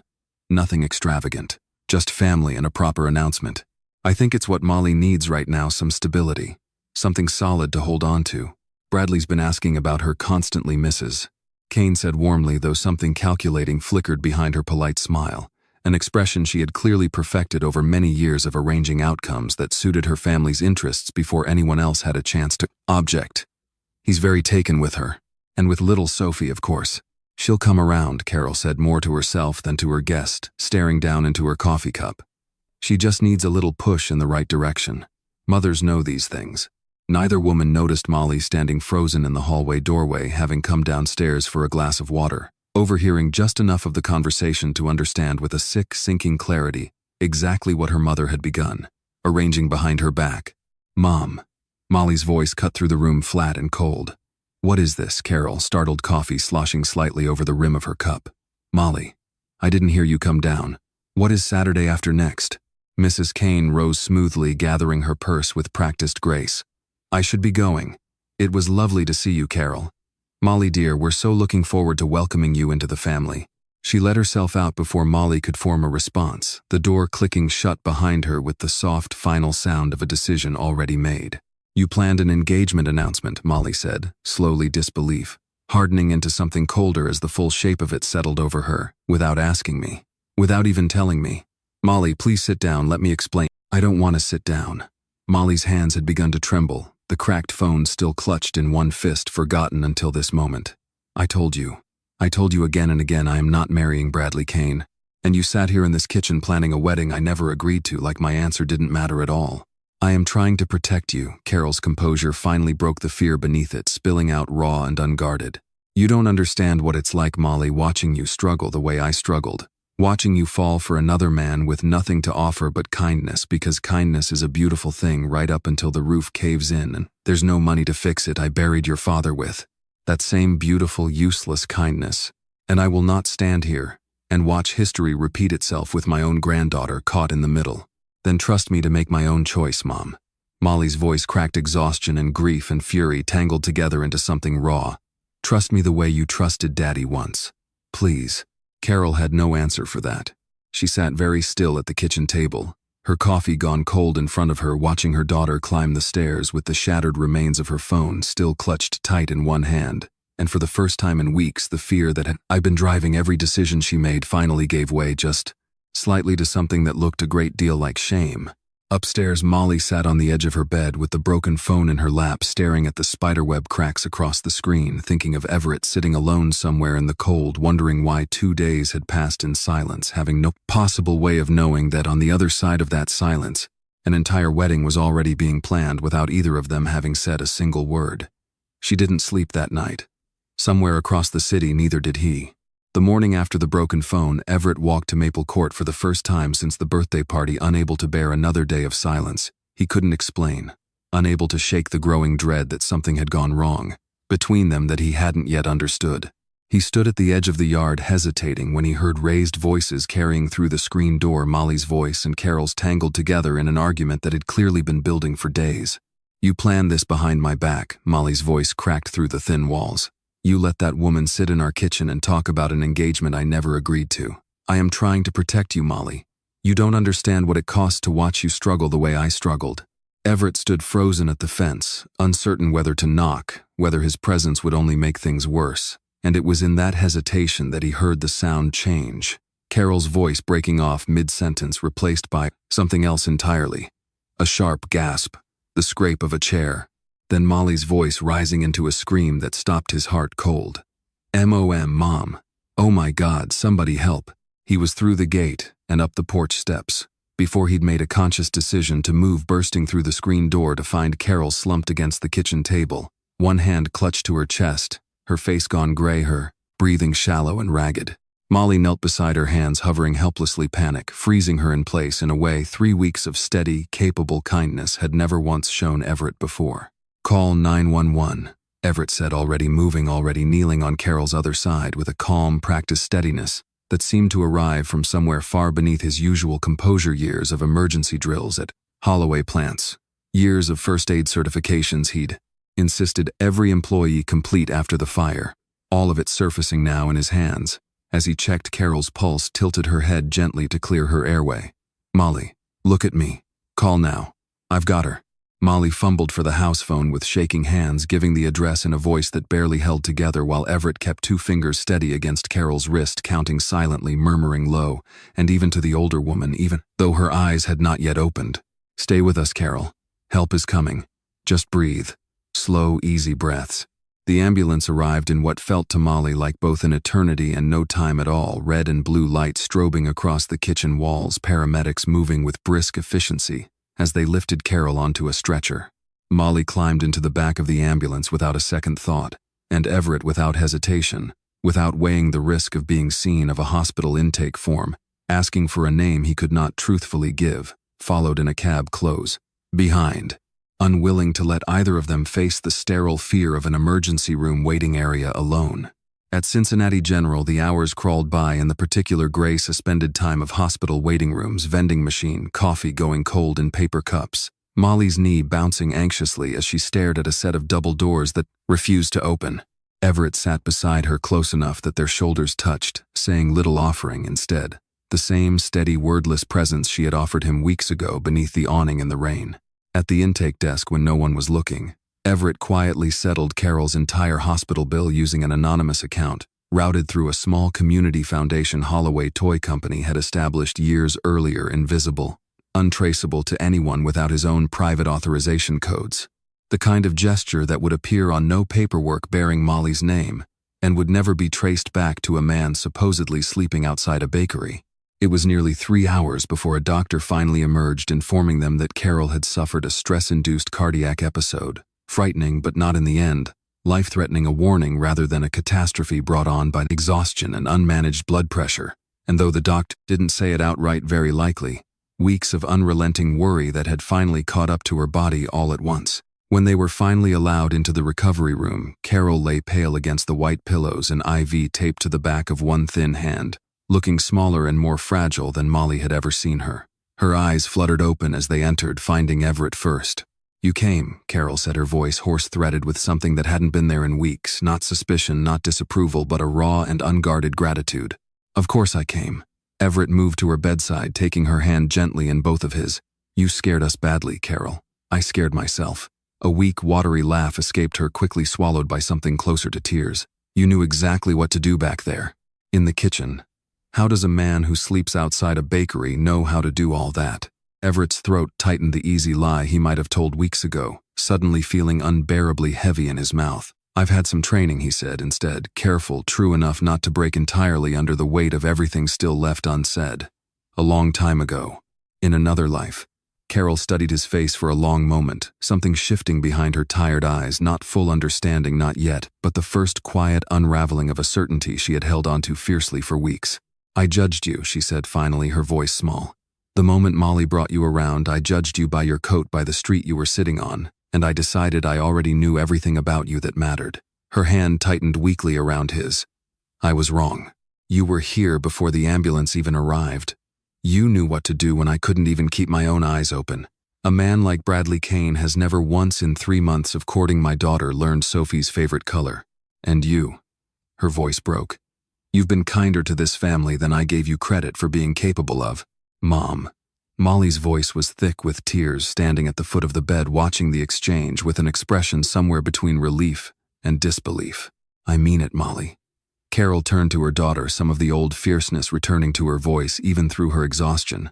"I was wrong to plan anything with that Kane family without asking you. I was scared, and scared people make foolish decisions, and I am asking you to forgive me for that."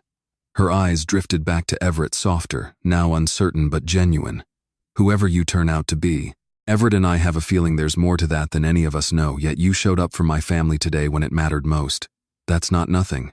That's not nothing at all." Everett said nothing for a long moment, his chest tight with an emotion too large and too complicated to name: relief, grief, guilt, and beneath all of it, a quiet, aching gratitude for a woman who had spent weeks doubting him, and had in the space of one terrifying afternoon found the courage to say she'd been wrong.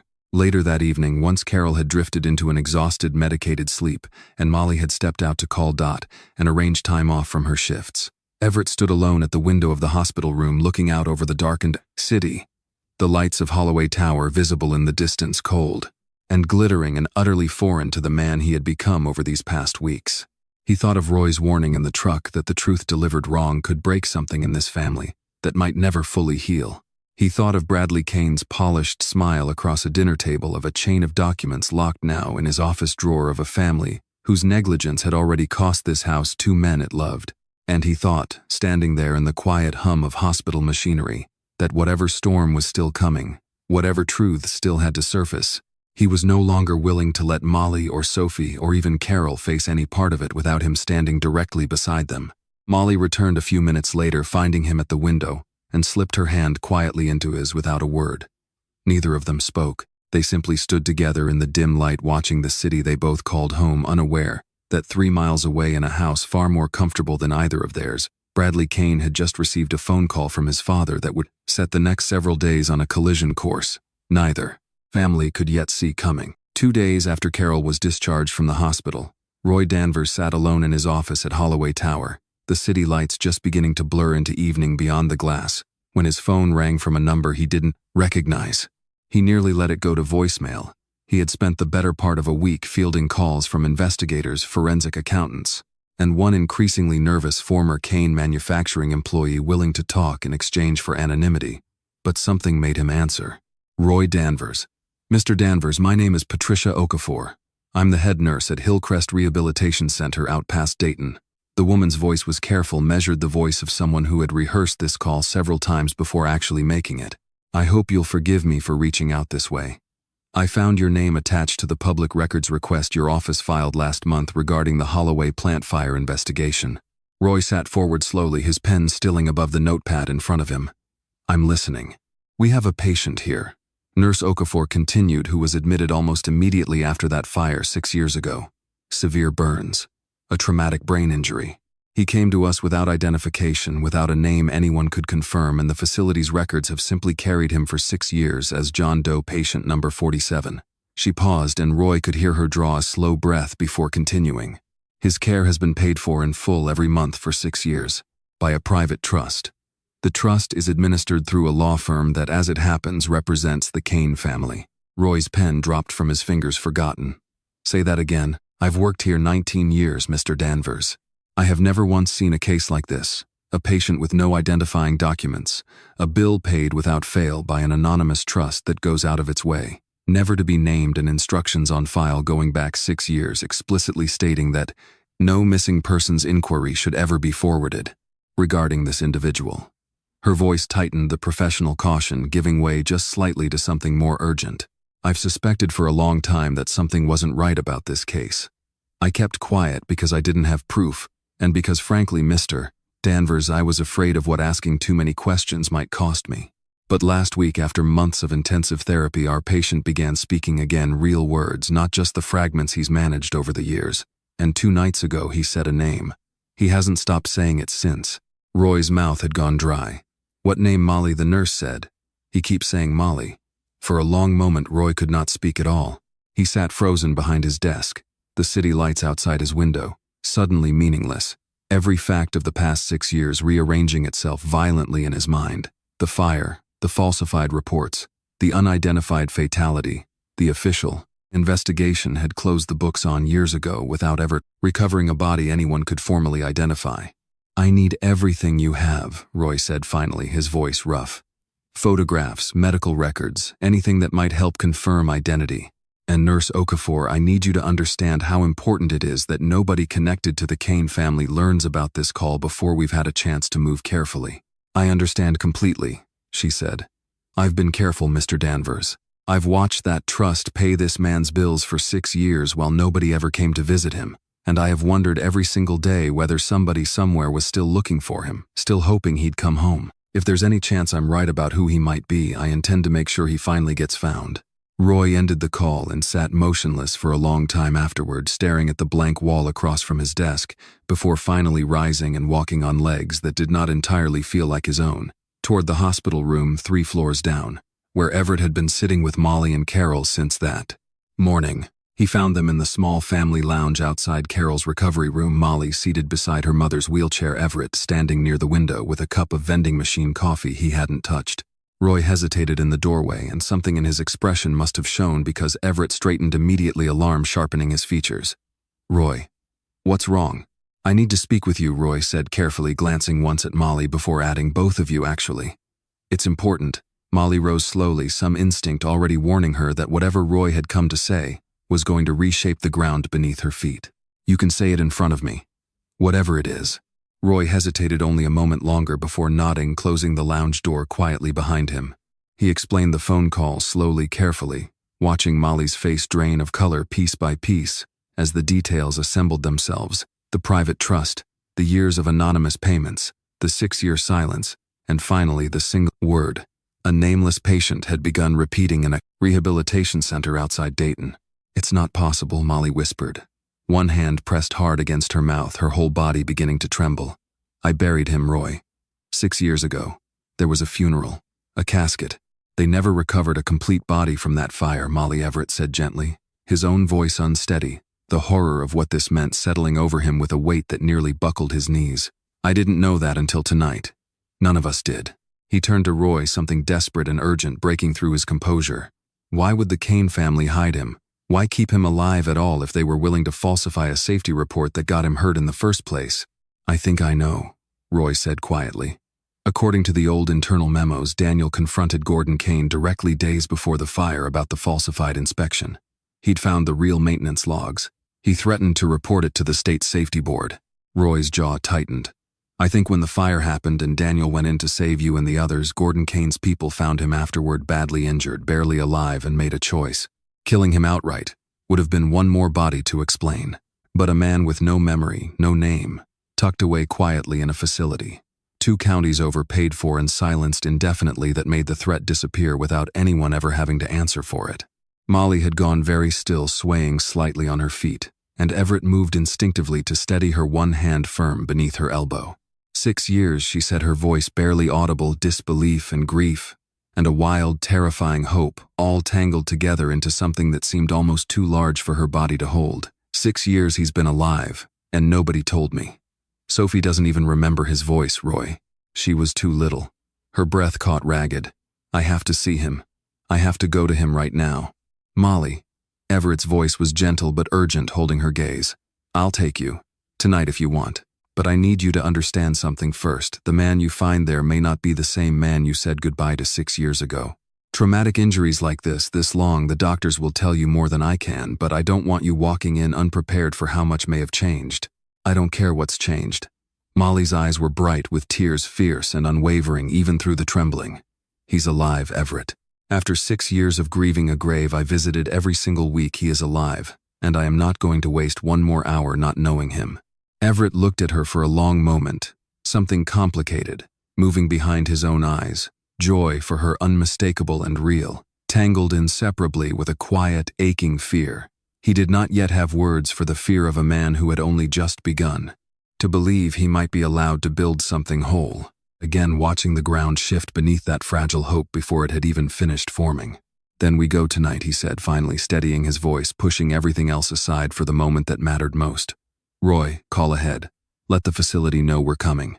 As Roy stepped out to make the call, Molly turned to Everett, gripping his hand tightly, her whole body still shaking with the impossible weight of what she'd just learned.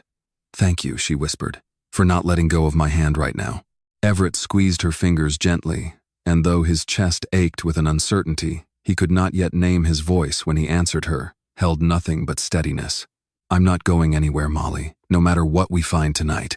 Neither of them yet knew how completely those words were about to be tested. The drive to Hillcrest Rehabilitation Center took just over an hour, the highway unspooling, dark and silent beneath the headlights, while Molly sat rigid in the passenger seat, her hands twisted together in her lap, saying almost nothing the entire way. Everett drove without a word, giving her the silence she needed, though every mile brought its own private ache. The knowledge that whatever waited at the end of this drive would, one way or another, reshape the fragile world they had only just begun building together.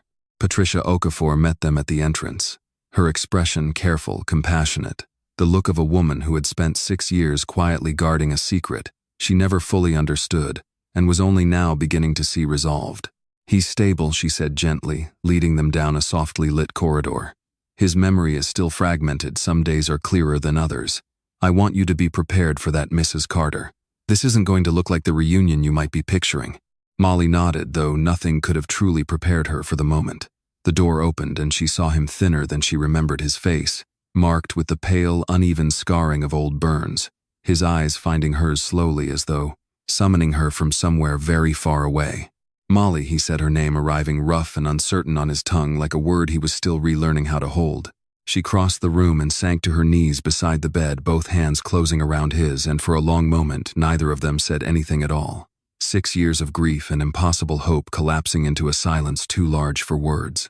Everett stood back near the doorway, giving them the space the moment demanded, his own chest tight with an ache he did not yet allow himself to examine too closely.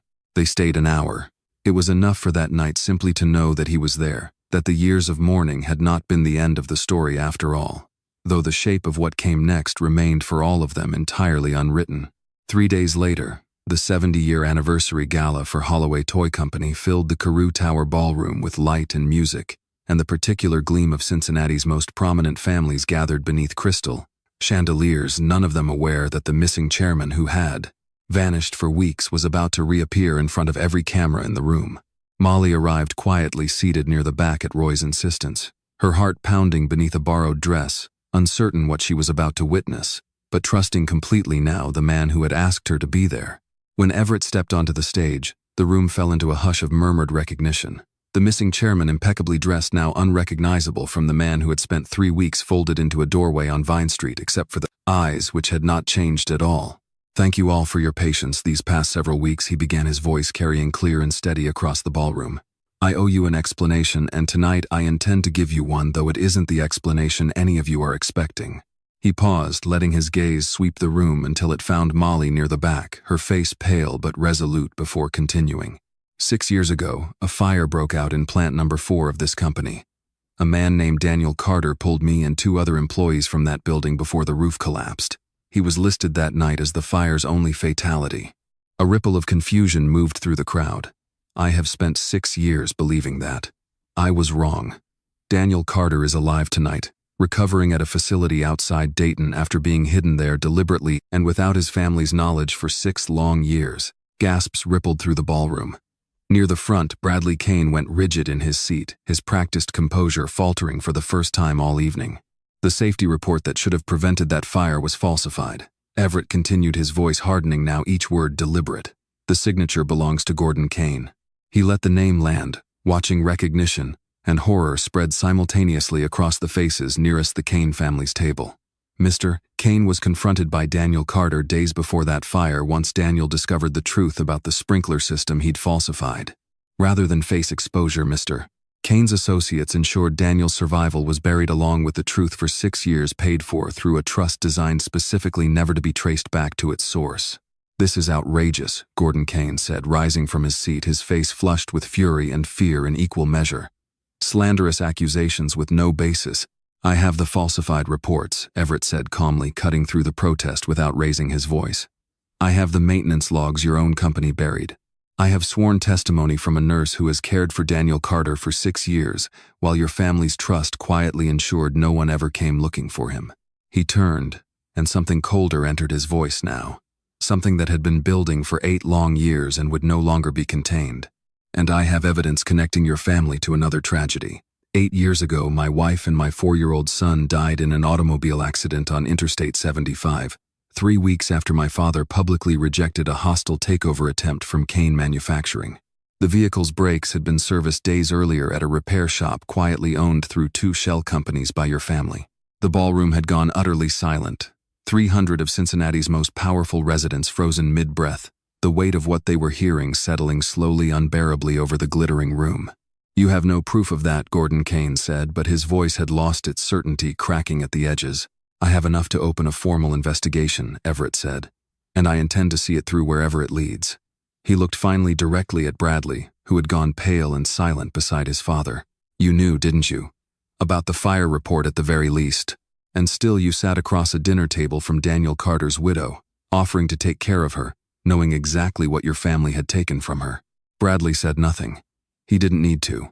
The answer was written plainly across his face, and the entire ballroom, watching in stunned silence, read it clearly.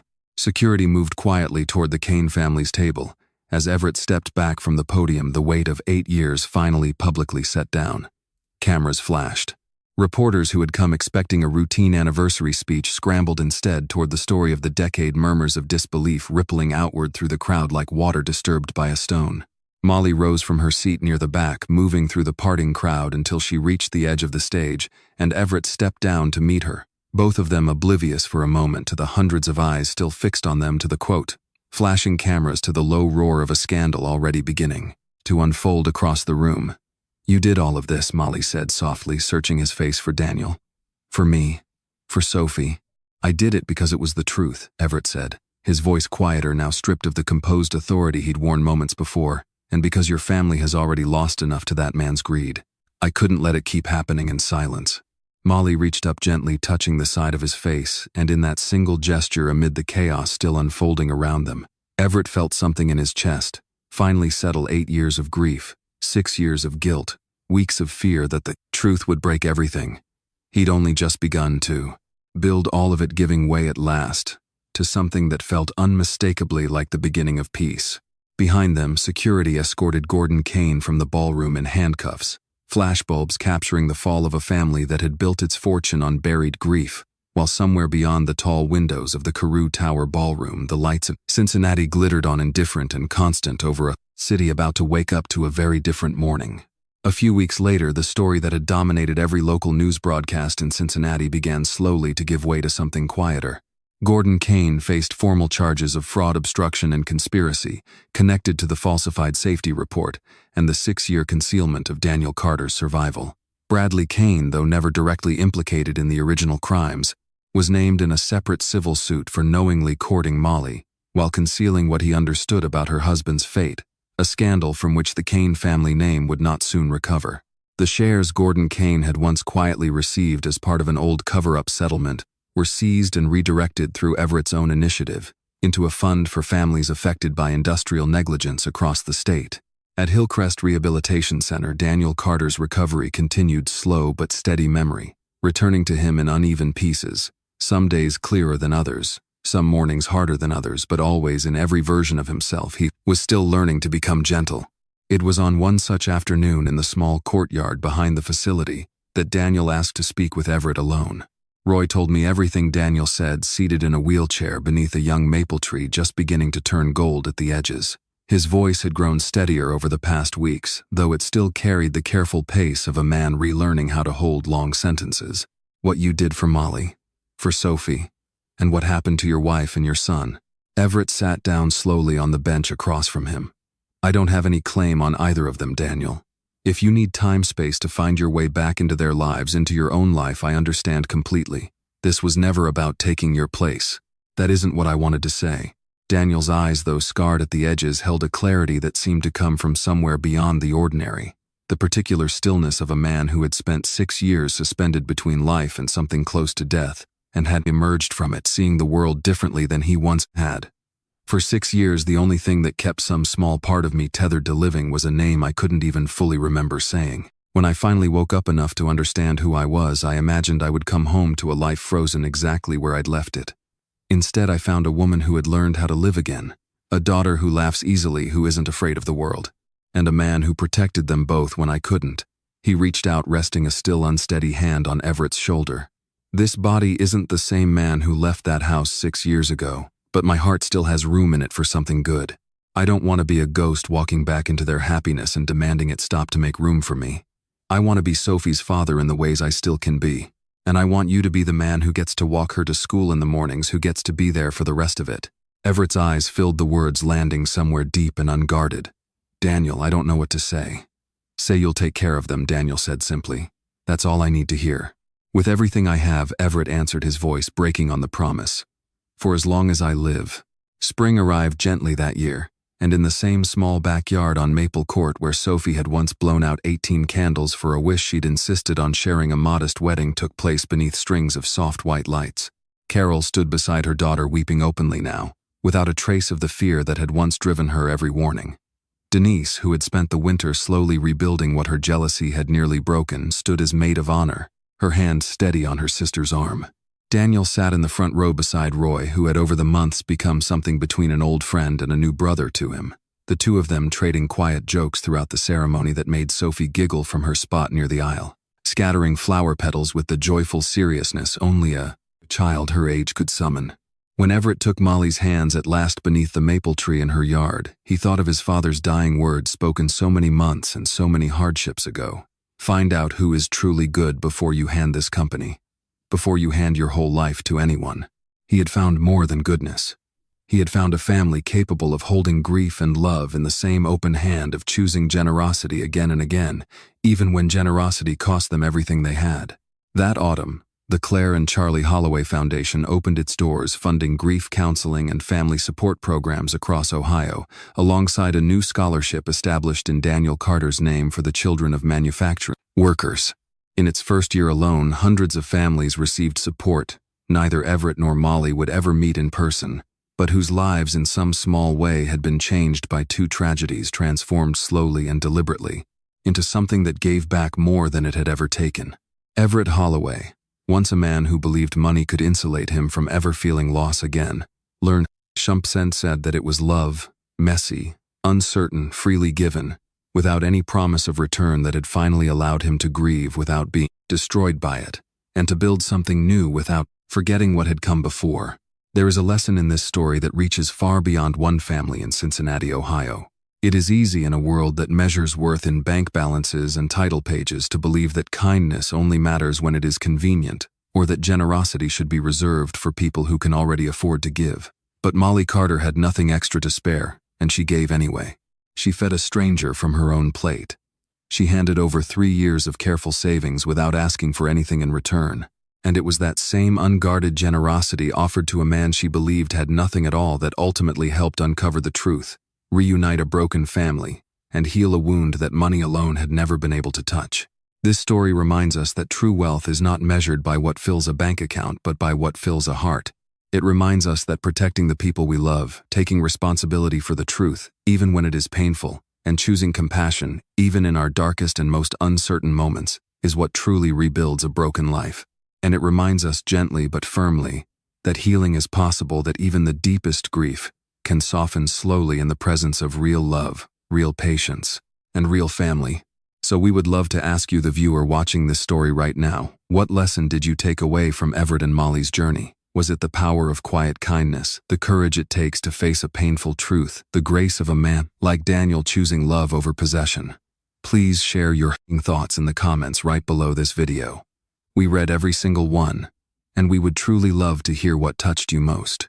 If this story moved you even a little, please take a moment to like this video, share it with someone who might need to hear it today, leave a comment telling us your thoughts, and subscribe so you never miss the next story. Thank you so much for watching all the way to the end, and for letting these characters into your heart for a little while. See you again in the next video.